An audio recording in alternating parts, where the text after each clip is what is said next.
Students, जैसे कि हम लोग पढ़ रहे हैं इसके पहले लेक्चर में फर्मेंटेशन के बारे में। तो फर्मेंटेशन के पढ़ने से पहले एक और चीज़ देख लेते हैं हम लोग कि पर्टिकुलर क्या है फर्मेंटर। फर्मेंटर एक वेसल है जिसके द्वारा स्टेराइल न्यूट्रिएंट मीडिया जिसमें ऐड किया जाता है और pure culture of micro organism को ऐड किया जाता है। उन्हें प्रॉपरली मिक्स किया जाता है और फर्मेंटेशन प्रोसेस की जाती है। ये सब हम एक एसेप्टिक कंडीशन में करते हैं, ठीक है। इसके लिए स्टेराइल इन्वायरमेंट में ऑप्टिमम कंडीशन प्रोवाइड की जाती है। फर्मेंटर को इस प्रकार से डिज़ाइन किया जाता है कि इसमें किसी भी टाइप्स का कंटामिनेशन नहीं होता। इस प्रकार फर्मेंटेशन के अंतर्गत हम आज देखेंगे कि उसका प्रिंसिपल क्या है और उसका डिज़ाइनिंग क्या है। जैसे कि आप स्ट्रक्चर देख रहे हो, इस स्ट्रक्चर में यहाँ पे ये पर्टिकुलर फर्मेंटर का स्ट्रक्चर बना हुआ है जिसमें ये एयर इनलेट है, ये हमारा स्पार्जर है, ये बफलर है, यहाँ पे प्रेजेंट है हमारा इम्पेलर, ये मोटर, ये हमारा एयर एक्सचेंजर, ये हमारा कूलिंग जैकेट। नेक्स्ट हम देखते हैं principle of fermentation.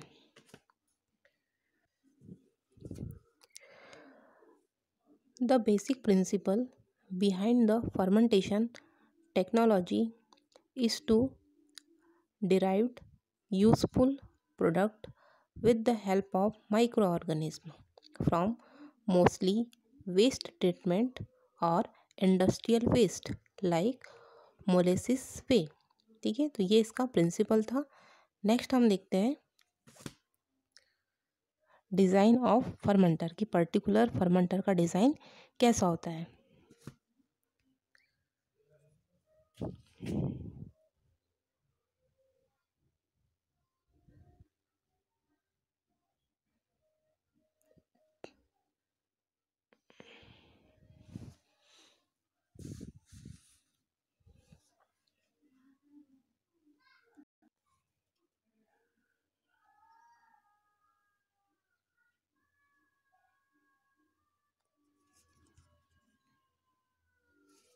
One by one देखेंगे कि पर्टिकुलर फर्मेंटेशन की प्रोसेस में उसके जो डिज़ाइन है, डिज़ाइन के अकॉर्डिंग किस किस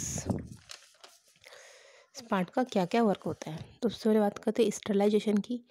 कोई भी फर्मेंटेशन की प्रोसेस स्टार्ट करने से पहले फर्मेंटर को स्टेराइल करना बहुत ज़रूरी होता है, क्योंकि यदि फर्मेंटेशन की प्रोसेस स्टार्ट हो गई और फर्मेंटर जो है स्टेराइल नहीं है तो उस कंडीशन में जिस भी प्रोडक्ट का फॉर्मेशन हो रहा है उस प्रोडक्ट में क्या आएगा, कंटामिनेशन की चांसेस सबसे अधिक होगी, जिससे क्या होगा, प्रोडक्शन का जो रेट है वो कैसा हो जाएगा, डिक्रीज हो जाएगा। इसीलिए कभी भी फर्मेंटेशन की प्रोसेस स्टार्ट करने से पहले फर्मेंटर को स्टेराइल करना बहुत ज़रूरी होता है। ये इसका फर्स्ट पार्ट होता है कि पर्टिकुलर हमें किसी भी प्रोडक्ट के प्रोडक्शन से पहले फर्मेंटर को स्टेराइल करना बहुत ज़रूरी होता है। नेक्स्ट है पीएच मीटर।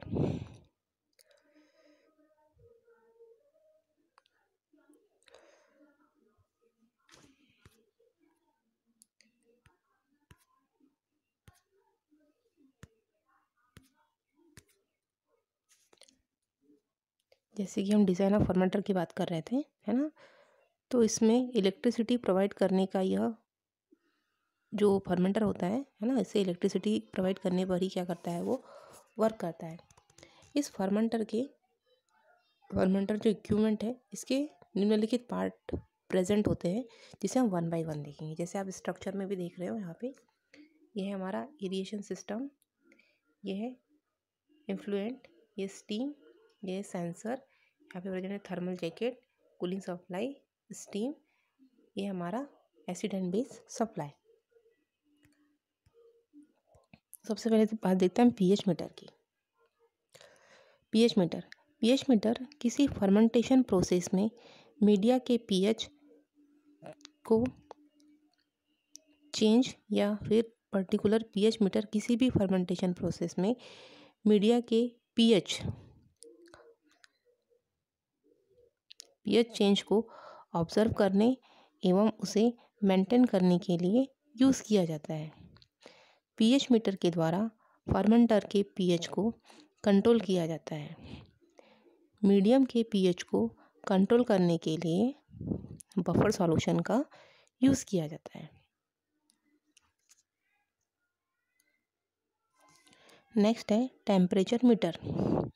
फर्मेंटर में टेम्परेचर को मेज़र करने के लिए एक थर्मामीटर लगा होता है जो फर्मेंटर तथा मीडियम के टेम्परेचर में होने वाले परिवर्तन को बताता है, जिसे ऑटोमेटिक कंप्यूटर द्वारा कंट्रोल किया जाता है। इसके अलावा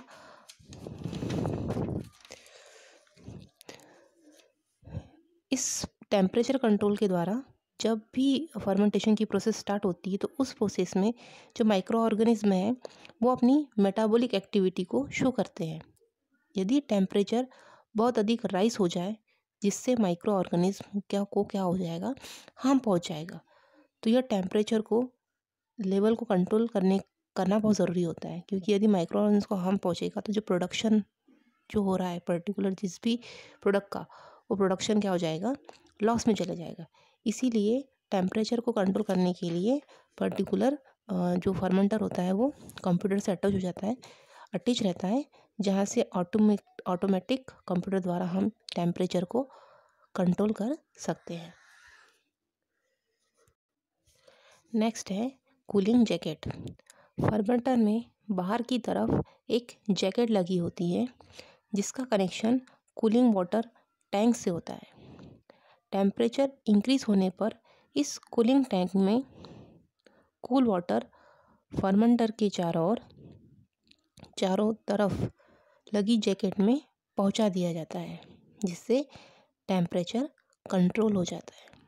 इस प्रकार कूलिंग डिवाइस वर्क करती है एज अ फर्मेंटर में।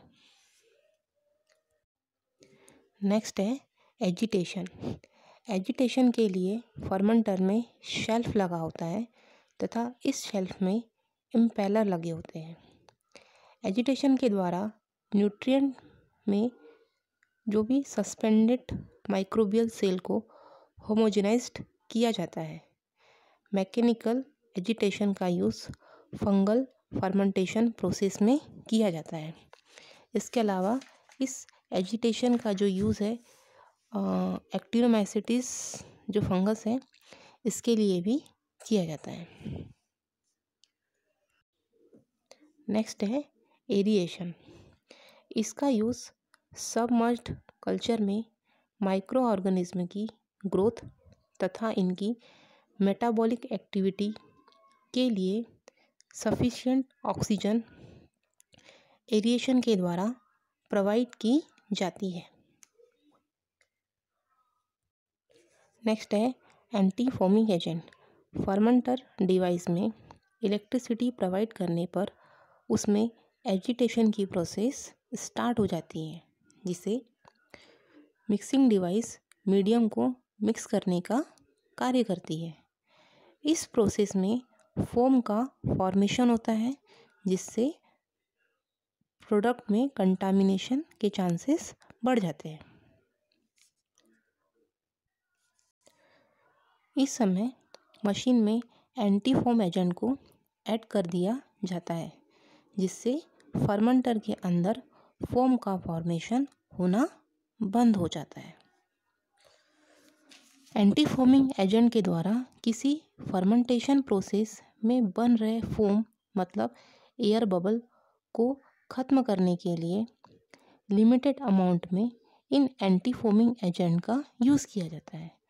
एंटी फोमिंग एजेंट को किसी फर्मेंटेशन प्रोसेस में मीडिया के स्टरलाइजेशन के बाद भी ऐड किया जाता है।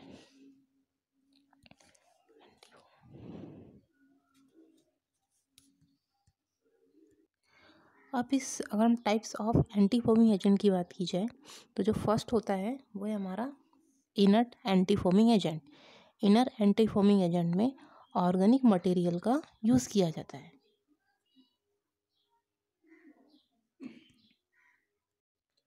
नेक्स्ट है second, crude antifoam. Crude antifoam के अंतर्गत एनिमल या फिर वेजिटेटिव ऑयल मटेरियल्स का यूज़ किया जाता है एज अ एंटीफोमिंग एजेंट के रूप में।